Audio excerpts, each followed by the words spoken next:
ഈ രേണുവിൻ്റെ ആ ഒരു ആ വീഡിയോ കണ്ടപ്പോൾ നമുക്കെല്ലാവർക്കും വളരെ വിഷമമാണ് വന്നത്. എനിക്കൊരു കമൻറ്റ് വന്നത് ഞാൻ ശ്രദ്ധിക്കാനിടയായി. അതായത് നിങ്ങൾ രണ്ട് കൈയിലും കൊടുക്കുമോ എന്നാണ് അവർ ചോദിച്ചിരിക്കുന്നത്. അത് തിരിച്ചു വരണം, ജീവിതത്തിലേക്ക് തിരിച്ചു വന്ന് രേണുവിൻ്റെതായ കലാപരമായ കഴിവുകളിലൂടെ തന്നെ മുമ്പോട്ട് പോകുന്നത് കാണാൻ ആഗ്രഹിക്കുന്നവരാണ് നമ്മളെല്ലാവരും. എനിക്ക് പഴയ കാര്യങ്ങൾ അല്ലെങ്കിൽ പഴയ തെറ്റുകുറ്റങ്ങളൊന്നും പറഞ്ഞ് ആസ്വദിക്കാതെ എനിക്ക് സപ്പോർട്ടായിട്ട് നിൽക്കണം എന്നുള്ള ഒരു രീതിയിൽ കൂടിയാണ് രേണു സംസാരിച്ചിരിക്കുന്നത്. ഇത് കേൾക്കുമ്പോൾ നമുക്ക് മനസ്സിലാകുന്നൊരു കാര്യം നമ്മൾ രേണുസുധിയെ കുറ്റം കുറച്ച് രേണുസുധിയുടെ വീഡിയോ കണ്ടപ്പോഴൊക്കെ നമ്മൾ വിമർശിച്ചിട്ടുള്ള ആളുകൾ പോലും ഇപ്പോൾ അവരുടെ ഈ അവസ്ഥയിൽ രോഗാവസ്ഥയാണ്. ആ രോഗം എപ്പോൾ വേണമെങ്കിലും വരാം എന്ന് നമുക്ക് എല്ലാവർക്കും അറിയാവുന്ന കാര്യമാണ്. ആർക്ക് വേണമെങ്കിലും എപ്പോൾ വേണമെങ്കിലും വരാവുന്ന ഒരു കാര്യമാണ് രോഗം എന്ന് നമ്മൾ എല്ലാവരുടെയും വീഡിയോയിൽ പറയുന്നത് ഞാനും കേട്ടിട്ടുണ്ട്. എൻ്റെ വീഡിയോയിലും ഞാനത് പറഞ്ഞിട്ടുണ്ട്. അപ്പോൾ അത് തന്നെയാണ് യാഥാർത്ഥ്യങ്ങൾ.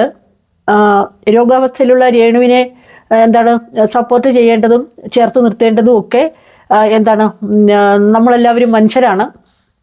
അതുകൊണ്ട് തന്നെ അത്തരം കാര്യങ്ങളിലൂടെ മാത്രമേ നമുക്ക് ചിന്തിക്കാനും സംസാരിക്കാനും ഒക്കെ നമുക്ക് പറ്റത്തുള്ളൂ. അതുകൊണ്ട് തന്നെ രേണുവിൻ്റെ ഈ അവസ്ഥയിൽ നമ്മളെല്ലാവരും പ്രാർത്ഥനയിലൂടെ തന്നെ കടന്നു പോകുന്ന ഒരു കാര്യങ്ങളാണ് നമ്മൾ കേട്ടുകൊണ്ടിരിക്കുന്നത് അല്ലെങ്കിൽ അറിഞ്ഞുകൊണ്ടിരിക്കുന്നത്.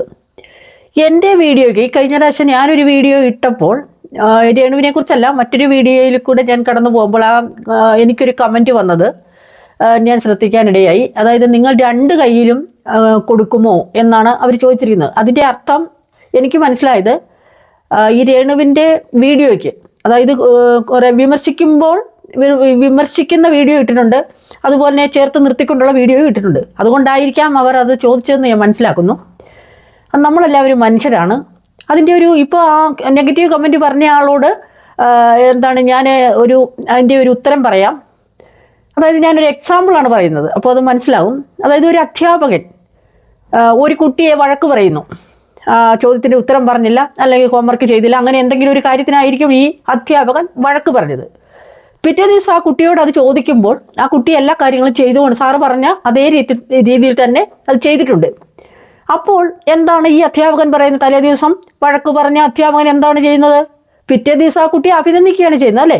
നല്ലൊരു അധ്യാപകൻ അങ്ങനെയല്ലേ ചെയ്യുന്നത്? ഒരു കുട്ടി ആൻസർ പറയുമ്പോൾ മിടുക്കൻ എന്നതിനെ അഭിനന്ദിക്കാറുണ്ട്, അല്ലേ? അല്ലെങ്കിൽ നന്നായിട്ടുണ്ട് എന്നൊക്കെ നമ്മൾ അധ്യാപകർ പറയും. എന്തുകൊണ്ടാണ്? തലേ ദിവസം പഠിക്കാതെ വന്ന കുട്ടിയെ വഴക്ക് പറഞ്ഞ ആ അധ്യാപകൻ തന്നെയാണ് പിറ്റേ ദിവസം ആ കുട്ടി നല്ല പെർഫോമൻസ് കാഴ്ചവെക്കുമ്പോൾ അഭിനന്ദിക്കുന്നത്. ഇവിടെ അത്രേ സംഭവിച്ചിട്ടുള്ളൂ.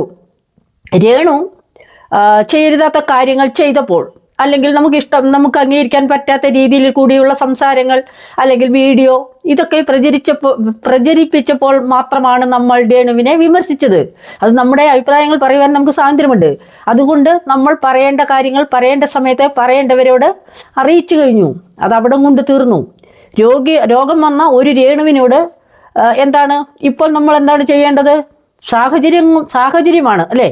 ഓരോ കാര്യങ്ങളും ചെയ്യുമ്പോഴും പ്രവർത്തിക്കുമ്പോഴും സംസാരിക്കുമ്പോഴും മനുഷ്യരായ നമുക്ക് സാഹചര്യമാണ് എല്ലാത്തിൻ്റെയും ഒരു ആധാരം എന്ന് പറയുന്നത്, അല്ലേ? അപ്പോൾ സാഹചര്യം കണക്കിലെടുത്താണ് നമ്മളെല്ലാവരും രേണുവിൻ്റെ രോഗം മാറിയിട്ട് രേണുവിൻ്റെതായ ആക്ടിവിറ്റീസിലൂടെ തിരിച്ചു വരണം, ജീവിതത്തിലേക്ക് തിരിച്ചു വന്ന് രേണുവിൻ്റെതായ കലാപരമായ കഴിവുകളിലൂടെ തന്നെ മുമ്പോട്ട് പോകുന്നത് കാണാൻ ആഗ്രഹിക്കുന്നവരാണ് നമ്മളെല്ലാവരും, അല്ലേ? മനുഷ്യത്വം ആർക്കും നഷ്ടപ്പെട്ടിട്ടില്ല. നമ്മുടെ ആരുടെയും മനസ്സ് കരിങ്കല്ലല്ല. എൻ്റെ വീഡിയോ പലപ്പോഴും ഞാൻ അത് തന്നെയാണ് പറഞ്ഞിരിക്കുന്നത്. അപ്പോൾ ഈ പറഞ്ഞ കാര്യത്തിന് ആ കമൻറ്റിനൊന്നും അത്ര പ്രസക്തിയില്ല എന്നുള്ള വിവരം കേൾക്കുന്നവർക്കും കാണുന്നവർക്കൊക്കെ അറിയാവുന്ന കാര്യമാണ്. അപ്പോൾ ഞാനിപ്പോൾ പറഞ്ഞു വന്നത് ഈ രേണുവിൻ്റെ ആ വീഡിയോ കണ്ടപ്പോൾ നമുക്കെല്ലാവർക്കും വളരെ വിഷമമാണ് വന്നത്. എത്രയും പെട്ടെന്ന് രേണുവിന് സുഖമാകട്ടെ എന്ന് പ്രാർത്ഥിക്കുന്നു. വളരെ നല്ല രീതിയിലുള്ള ട്രീറ്റ്മെൻ്റ് ആണെന്നാണ് അറിയുവാൻ കഴിഞ്ഞത്. അതുകൊണ്ട് തന്നെ ചികിത്സ നിലവിലുള്ള ഒരു രോഗം തന്നെയാണ്. അതുകൊണ്ട് തന്നെ വളരെ നല്ല രീതിയിൽ തന്നെ രേണു തിരിച്ചു വരും എന്നുള്ള കാര്യങ്ങൾ ഉറപ്പാണ്.